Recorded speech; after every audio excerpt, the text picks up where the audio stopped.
প্রিয় ভাইরা আমার, আপনাদেরকে বলে যাই, আল্লাহ রাসূল সাল্লাল্লাহু আলাইহি ওয়াসাল্লাম পাঁচটি জিনিসকে মূল্যায়ন করতে বলেছেন।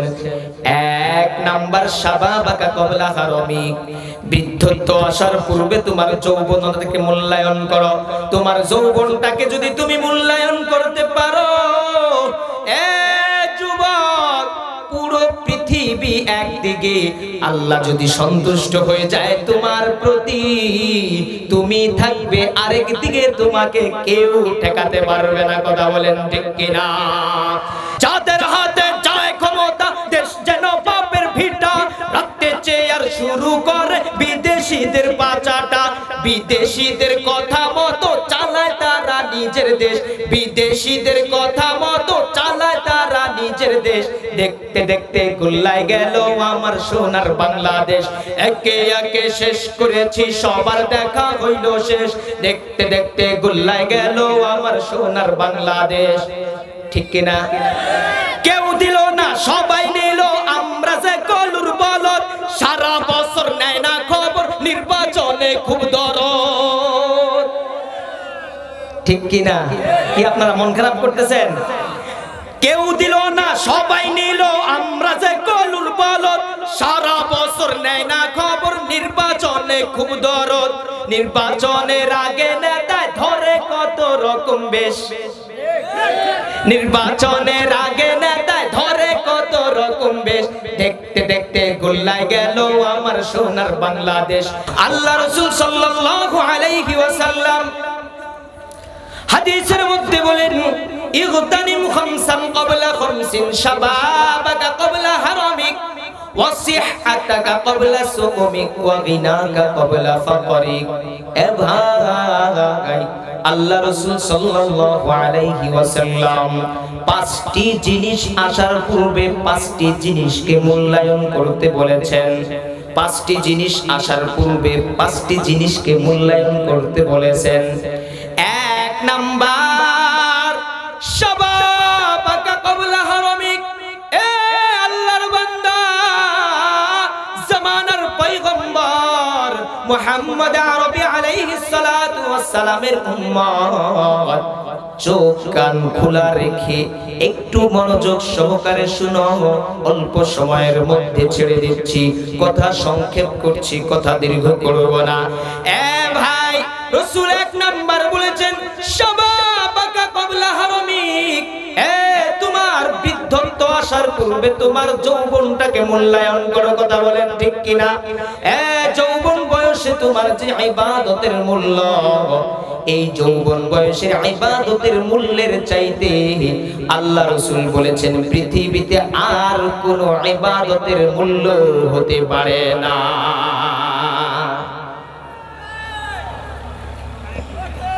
আরেকটা কথা আপনাদেরকে বলি, এই যে আঙ্গুলটা যখন উঠবে, শুনেন, এদিকে তাকান সবাই, মনোযোগ। এইভাবে যখন আঙ্গুলটা উঠবে আপনারা বলবেন ঠিক ঠিক বেঠিক। এই আঙ্গুল উঠলে বলবেন এখন থেকে শুরু হয়ে গেল ওয়াজ। এইভাবে আঙ্গুলটা উঠলে কি বলবেন? ঠিক। আমি একটু আপনাদেরকে পরীক্ষা করি, সভাপতি সাহেব পরীক্ষা করবো নাকি? হইল না? তাহলে তো ওয়াজ শুরু হবে না। তো আবার বলেন, কেউ টানে গুল্লিপ, কেউ টানে বেনসন, কেউ বাটানে পলমল। কেউ টানে গুল্লিপ, কেউ টানে বেনসন, কেউ বাটানে পলমল। এই এলাকার মানুষ তো বিড়ি সিগারেট খায় না? হ্যাঁ, খায়। এই এলাকার মানুষও বিড়ি সিগারেট খায়। হাই রে, আমি মনে করছিলাম আল্লাহর ওলি সবাই।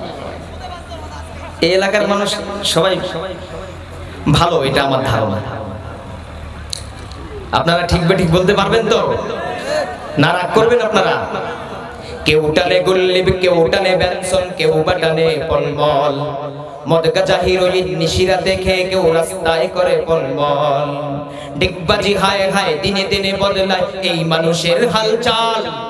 ডিগবাজি বদলায় দিনে দিনে বদলায় এই মানুষের হালচাল। ওরা শয়তানের দলবল, ওরা ইবলিসের দলবল, ওরা শয়তানের দলবল, ওরা ইবলিসের দলবল। আপনারা শুধু এতটুকু বলবেন ওরা শয়তানের দলবল আর ওরা ইবলিসের দলবল। একটু বলেন তো, ওরা শয়তানের দলবল, ওরা ইবলিসের দলবল। যারা উঠে চলে যাচ্ছে ওনারা কি সিগারেট খায় না?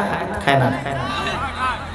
এখন থেকে যে উঠবে মনে করবো যে উনি সিগারেট সম্ভবত খায়, এই জন্য ওনার কাছে লাগতেছে উনি উঠে চলে যাচ্ছে। কি আপনারা উঠবেন? হ্যাঁ, কেউ উঠবেন না ইনশাআল্লাহ। কেউ উঠানে গুল্লিবি, কেউ উঠানে বেনসন, কেউ বাটানে কলমল, মদ গাঁজা হিরোইন নিশিরা দেখে কেউ রাস্তায় করে টলমল।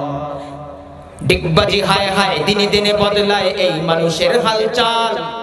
ডিগবাজি হায় হায় দিনে দিনে বদলায় এই মানুষের হালচাল। ওরা শয়তানের দলবল, ওরা ইবলিসের দলবল, ওরা শয়তানের দলবল, ওরা ইবলিসের দলবল, ওরা শয়তানের দলবল, ওরা ইবলিসের দলবল। ধূমপান বিষপান জানে না গুঞ্জন এই কথাটার মানে। ধূমপান বিষপান জানে না গুঞ্জন এই কথাটার মানে। জেনে শুনে আরো বেশি বেশি করে আকিস বিড়ি টানে। হইল না তো? ধূমপান বিষপান জানে না গুঞ্জন এই কথাটার মানে। জেনে শুনে আরো বেশি বেশি করে আকিস বিড়ি টানে। মদ আর গাঁজা খাওয়া শুধু খুশি দেয়া নেয়া ইসলামে হারাম। এটা ইসলামে জায়েজ আছে? এ ভাই, মদ করে এই সমাজের মধ্যে আছে না নাই? এ জবান খুলতে হবে। মদ খায়, গাঁজা খায়, এই সমস্ত লোক সমাজের মধ্যে আছে না নাই? এ ভাই, মদ খাওয়া যাবে না, সুদ খাওয়া যাবে না, এটা সম্পূর্ণ ইসলামে হারাম। কথা বলেন ঠিক কিনা?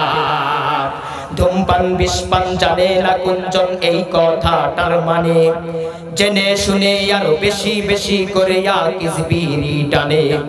মদ আর গাঁজা খাওয়া সুদ নেওয়া ইসলামে হারাম। রাহাজানি অন্যায় জুলুম চেতনা নয় মুসলমানের কাম। আজকে মুসলমানের সন্তানেরা, আজকে ইহুদি খ্রিস্টান নাসারা, তারা দেখেন নিজেরা ক্লিন ভাবে চলছে, ক্লিন ইমেজ নিয়ে চলছে। আজকে আমার সন্তান, আপনার সন্তান, মুসলমানের সন্তান ঘুষ খাচ্ছে, দুর্নীতি করছে, বিড়ি খাচ্ছে, ইয়াবা খাচ্ছে, মদ খাচ্ছে, ঘুষ নিচ্ছে, এই সমস্ত কাজগুলো করছে আর সমাজকে তারা ধ্বংসের দিকে ঠেলে নিয়ে যাচ্ছে। কথা বলেন ঠিক কিনা? প্রিয় ভাইরা আমার, এরকম সন্তান আমরা চাই না। কথা বলেন ঠিক কিনা? এরকম সন্তান যদি একটা থাকে তাহলে সমাজে ভালো কিছু প্রতিষ্ঠিত হবে, এটা কখনো সম্ভব না। সমাজে দুর্নীতি থাকবে, সমাজে দুর্নীতিবাজ থাকবে, সমাজে সুদ থাকবে, সমাজে ঘুষ থাকবে, সমাজে রাহাজানি থাকবে, সমাজে অন্যায় থাকবে। আম গাছ লাগিয়ে তেঁতুল খাওয়ার আশা করা যেরকম বোকামি, আমি অন্যায় কাজ, অশ্লীল কাজ আমি করতে থাকবো আর মনে করব আমি ভালো, এটা কোনোদিন সম্ভব না। কথা বলেন ঠিক কিনা? প্রিয় ভাইরা আমার, এজন্য আপনাদেরকে বলতে চাই, যারা সুদ খায়, যারা ঘুষ খায়, এরা সহজে মাহফিলের মধ্যে আসে না। কি ঠিক কিনা? এই মাহফিলগুলো বিরোধিতা তারাই করে বেশি। কেন? ওরা জানে ছোট মানুষ। ছোট মানুষ চিনেন আপনারা? সবাই বলেন ছোট মানুষ চিনেন আপনারা? ছোট মানুষকে আপনি যদি বলেন তোমাকে সুই দেওয়া হবে, সুই কি দেওয়া হবে? একটু বলেন না সবাই, কি দেওয়া হবে? সুই দেওয়া হবে। ওই ছোট মানুষ জীবনে আপনার সামনে আর আসবে না। বলবো ওরে বাবা, আমি যদি ওখানে যাই আমাকে সুই দিবে, সুই ফোড়াইবে। এরকম না? আপনাদের ভাষায় এরকম। তো সুই দেবে এই কথা শুনে সে আপনার কাছে আর আসবে না। ডাক্তার যখন রোগীকে যখন অপারেশন করে, যখন অস্ত্র চালায়, সেই অস্ত্রকে কেউ যদি সন্ত্রাস বলে, তার মস্তিষ্ক সুস্থ নাই। কথা বলেন ঠিক কিনা? আর যদি সন্ত্রাসকে কেউ ভালো বলে, আমরা তাও বলবো তার মস্তিষ্ক ঠিক নাই। কথা বলেন ঠিক কিনা?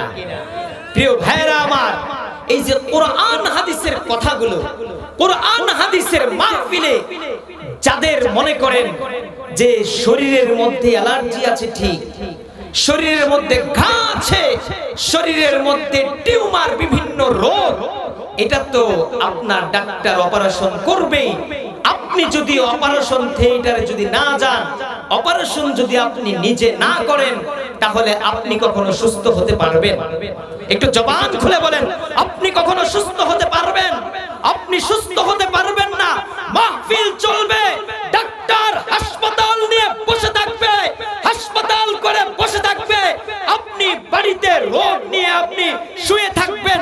আপনার যেরকম রোগ নির্মূল হওয়া সম্ভব নয়, ঠিক তদ্রূপ মাহফিল চলবে, কোরআনের আলোচনা চলবে, আপনি রাস্তাঘাটে চলবেন, দোকানপাটে আড্ডা মারবেন, বাড়িতে শুয়ে থাকবেন, বসে থাকবেন, অনর্থক মোবাইলে অশ্লীল গান এবং অশ্লীল সিনেমা দেখবেন, গান, নাচ, কৌতুক দেখবেন, আর আপনি মনে করবেন যে আমি সুস্থ হয়ে যাব, আল্লাহ আমাকে এমনি এমনি জান্নাত দিবে। এটা কখনো আশা করা সম্ভব না। কথা বলে আর চিৎকার করে দিয়ে বলেন ঠিক না বেঠে? এই প্রিয় ভাইরা আমার, আজকে দুর্গাপুর নামাটারি এলাকার মানুষ কি মাত্র এই কয়টা? আপনারা জবান খুলে বলেন, আবার বলেন, দুর্গাপুর নামাটারি এলাকার মানুষ কি মাত্র এই কয়জন? তাহলে আজকে মানুষ নেই কেন?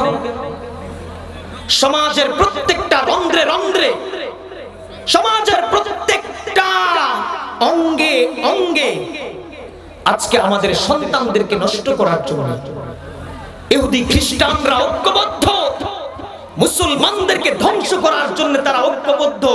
আল্লাহ রাসূল বলেন, আল কুফরু মিল্লাতুন ওয়াহিদা, মুসলমানকে নিঃশেষ করার জন্য, মুসলমানদেরকে ধ্বংস করার জন্য তারা সমস্ত কাফের মুশরিকরা হচ্ছে ঐক্যবদ্ধ।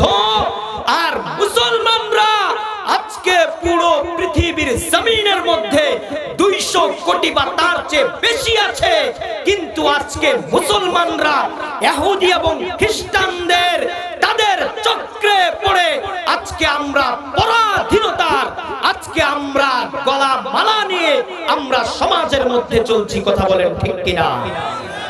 প্রিয় ভাইরা আমার, মুসলমানদেরকে ঐক্যবদ্ধ হতে হবে। মুসলমানরা যদি সজাগ না হয়, মুসলমানরা যদি না জাগে, তারা কশিন কালেও তারা পরাধীনতার শিকল থেকে তারা কখনো মুক্ত হতে পারবে না। কথা বলেন ঠিক কিনা? প্রিয় ভাইরা আমার, আমরা এ পর্যন্ত কত জিনিসগুলো, অশ্লীল কারবারগুলো আমরা দেখছি, শুনছি। সমাজের মধ্যে আমরা কিছু বললেও বলে হুজুররা তো ভালো না, হুজুররা শুধু এই কথাগুলোই বলে। এ ভাই, আপনার জ্বর, ডাক্তারের কাছে গেলে তো ওষুধ দিবেই আপনাকে। আপনি অসুস্থ, আপনি ডাক্তারের কাছে আসবেন, ডাক্তার প্রেসক্রিপশন করবে, আপনার রোগ যেন ভালো হয়। প্রত্যেকটা ডাক্তার চায় রোগী সুস্থ হোক, তাহলে তার সুনাম বাড়বে, তার জনপ্রতিনিধি তার বাড়বে। কথা বলেন ঠিক কিনা? কিন্তু আজকে আমি আপনি যদি, যখন উলামায়ে কেরাম যখন হিদায়াতের কথাগুলো বলে, তখন এক ধরনের মানুষ তখন চিন্তা করে যে না, এখানে কথা শোনা যাবে না, এখানে কথা গেলে যদি আবার নামাজ পড়া লাগে, ওইখানে যাওয়ার পরে যদি আবার সুদ ঘুষের কথা বলে, আমি তো সুদ খাই, আমি তো ঘুষ খাই, এই সমস্ত জিনিসগুলো তারা চিন্তা ভাবনা করে, তারা এই সমস্ত কাজগুলোতে আসে না। কথা বলেন ঠিক কিনা? ধূমপান বিষপান জানে না গুঞ্জন, এই কথাটার মানে জেনে শুনে আরো বেশি বেশি করে আকিজ বিড়ি টানে। মদ আর গাঁজা খাওয়া শুধু ঘুষ দেয়া নেয়া ইসলামে হারাম। রাহাজানি অন্যায় জুলুম যাতনা নয় মুসলমানের কাম। ওরা ধনে বলে সবল, ওরা নামায়া কামের ঢল। ওরা ধনে বলে সবল, ওরা নামায়া কামের ঢল। ওরা শয়তানের দলবল, ওরা ইবলিসের দলবল। বলেন ওরা শয়তানের দলবল, ওরা ইবলিসের দলবল। ওরা শয়তানের দলবল, ওরা ইবলিসের দলবল। প্রিয় ভাইরা আমার, আল্লাহ রাসূল সাল্লাল্লাহু আলাইহি ওয়াসাল্লাম বলেছেন শাবাবাকা ক্বাবলা হারামিক। এ ভাই, একজন মানুষ যখন বৃদ্ধ হয়ে যায়, ওই মানুষটা দুর্বল হয়ে যায়, ওই মানুষটার শরীরে আর কিছু থাকে না। কথা বলেন ঠিক কিনা? ভাই, এজন্য আল্লাহ রাসূল সাল্লাল্লাহু আলাইহি ওয়াসাল্লাম বলেছেন শাবাবাকা ক্বাবলা হারামিকা। তোমার যখন যৌবন থাকবে তখন তুমি ইবাদত করো। আল্লাহ রাসূল সাল্লাল্লাহু আলাইহি ওয়াসাল্লাম বলেছেন যুবক যেটা পারে গো, এটা বৃদ্ধ বুড়ো বাবাজির দ্বারা এটা সম্ভব না। কথা বলেন ঠিক কিনা?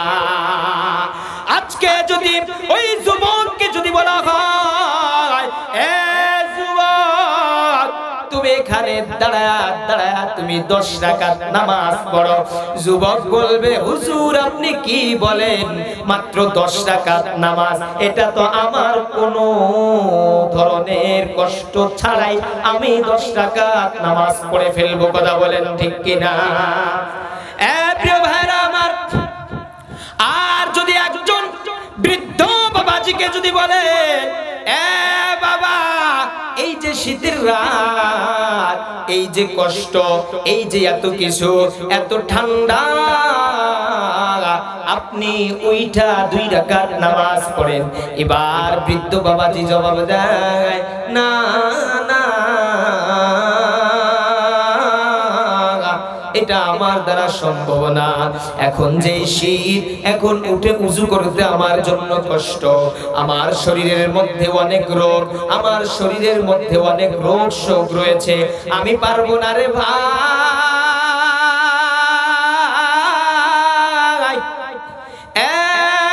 ভাই, যখন শরীরের বয়স হয়ে যায়, ওই শরীরের মধ্যে কিছু আর থাকে না, ওই শরীরটা একদম দুর্বল হয়ে যায়। আল্লাহ রাব্বুল আলামিন বলেন আল্লাহুল্লাযী খালাকাকুম মিন দুফিন। ভাই, মানুষকে আল্লাহ রাব্বুল আলামিন আল্লাহ পরিচয় দিচ্ছে, আমি যখন মানুষকে যখন সৃষ্টি করেছি তখন মানুষটা দুর্বল ছিল। মায়ের গর্ভ থেকে হওয়ার পর ওই মানুষটা শুধুমাত্র ওয়া ওয়া করে কান্না করে, হাত নড়াবে, পা নড়াবে, শরীর নড়াবে, এই শক্তিটুকু তার নাই। কথা বলেন ঠিক কিনা? আবার একটা সময় আসবে এই মানুষটা এত শক্তিশালী হবে রে, যার একটা আঙ্গুলের ইশারায় সমস্ত কাজ হয়ে যায়। কথা বলেন ঠিক কিনা? ভাই, আবার আরেকটা সময় আসবে এই মানুষটা একদম দুর্বল হয়ে যাবে, তার চোখটা একদম তার আলোহীন হয়ে যাবে, তার শরীরের চামড়াটা ঢিলা হয়ে যাবে, তার পাটা সমস্ত 2 পা ব্যথা করবে, জয়েন্টে জয়েন্টে ব্যথা হবে, পয়েন্টে পয়েন্টে ব্যথা হবে, সে আর ওই স্বাভাবিকভাবে চলার মতো সক্ষমতা রাখে না। কথা বলেন ঠিক কিনা? এজন্য প্রিয় ভাইরা আমার, আল্লাহ রাসূল সাল্লাল্লাহু আলাইহি ওয়াসাল্লাম বলেছেন যে ইবাদতটা তুমি যৌবনকালে পারবা, যে ইবাদতটা তুমি যৌবনকালে তোমার দ্বারা সম্ভব হবে। যুবক ভাই, নামাটারি এলাকার মানুষদেরকে বলে যায় শুনে রাখো, আল্লাহ রাসূল বলেছেন এই যুবকরা যদি জাগে তাহলে পুরো পৃথিবী জেগে যাবে। কথা বলেন ঠিক কিনা? যুবকের শক্তি, এত শক্তি, যুবকরা যদি একবার যদি আল্লাহু আকবার বলে ওই যুবকগুলি দাঁড়ায়া যায়, তাহলে কাফের মুশরিক বেঈমান ইহুদি নাসারা তাদের সামনে আসতে ভয় পায়। কথা বলেন ঠিক কিনা? নারায়ে তাকবীর, লিল্লাহি তাকবীর। আল কোরআনের আলো, কোরআন সুন্নাহর আলো,